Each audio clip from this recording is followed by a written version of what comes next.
Okay, we gotta go. They welcome back. Let's talk some cricket this morning. Sorry, Laura. Love you still so much. A heroic 100 from Proteas captain, fantastic Laura Wolfart, wasn't enough to complete the dream, unfortunately, as South Africa fell 52 runs short against India in the World Cup final in Mumbai yesterday. The skipper's second straight century gave her side some real hope in a tense chase. Well, we'll call it South African hope. But India's depth and their all-round quality ultimately proving too strong. Still, it did cap off a campaign that reminded everyone just how competitive this Proteas team has become on the world stage. Amazing. Joining us to unpack that final cry a little bit with us and what it means moving forward is cricket enthusiast Waza Leroux. We spoke a little bit of rugby, so at least we got some serotonin in our brain. Let's just let the tears wash over us. We're happier now. Oh, man, so many moments in a final. So it was a great final. Before we talk about the Proteas performance, just as a spectacle for the final of this World Cup, you got to be impressed. Big runs, big moments, a couple of drops, just everything you want. It was fantastic, especially for women's sports. I thought it was so nice to have a completely sold-out stadium. Every viewer was on the edge of their seats. I had a lot of hope, for one. I think we all did, especially when we won the toss, you know. My dream came true of us chasing, and I thought when we did it 2 weeks ago... And we spoke about this. Be bold, back yourselves and go for it. We've got the batting depth. We've proven that. I love the way that when Nadine was in there with 50 to get off 2 balls or whatever it was at the end, I was still believing. Still believing. So where did it go wrong? Because we know this Indian side can score. They were always going to post a lot. Where did we drop the ball, so to speak? Yeah, look, it was definitely a batting pitch. I thought that they got off to an extremely fast start.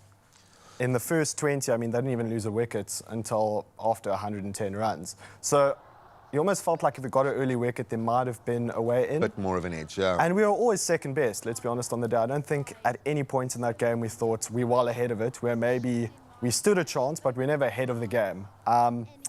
And again, I thought we did well. They were looking at about making 320 at least. We narrowed it down to about 300. So I think we maybe walked off with our tails wagging a bit. But yeah, I think we just needed a bit more support up front. Laura obviously carried the team brilliantly. Yeah. But our top order maybe just didn't score as many as we needed. Because we saw in the warm-up games, especially against Pakistan, whenever we got 300 plus, we always had a lot of runs coming from Tasman Brits, from our top 4 or 5, and it just wasn't there on the day. Laura was the only one who really stood up. And unfair then to have that resting on a Nadine de Klerk or someone's shoulders. Yeah. I think we wanted Marizanne Kapp to stand up in this final because she stood up for us in this World Cup. We talk about her for a moment and what this means for her career, because she ain't going. And she has made that a statement, which is fantastic. She did. She did announce fairly recently that she's not looking at retiring. She's 35 now. But I mean, she'll leave such a void if she had to depart this team now. And I think the main thing in the next 4 years, if we can retain a lot of these players with what they've achieved, making this World Cup final, the first they've ever been, it's going to be incredible for us going forward if we can just hang on to a lot of these players.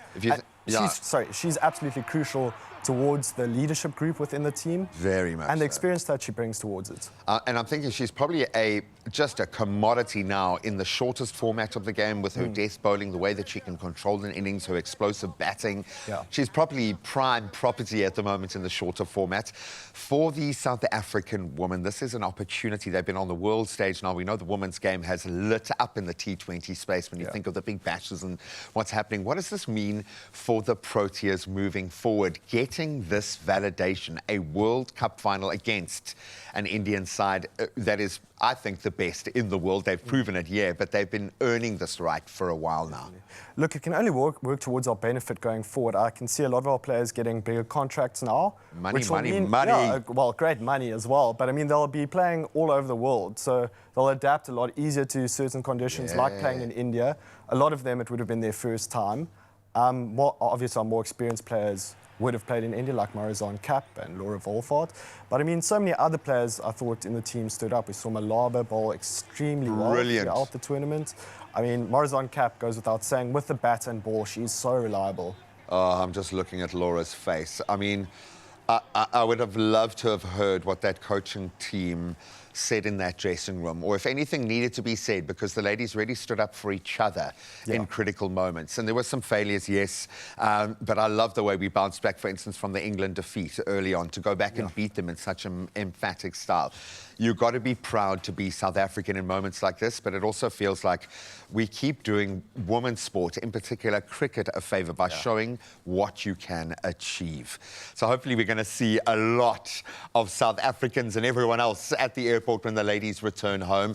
But you've got to doff your caps to India. Absolutely sublime. They earned the right to be world champions. We've earned the right to shed a tear or two. Waza, I'm going to miss you, man.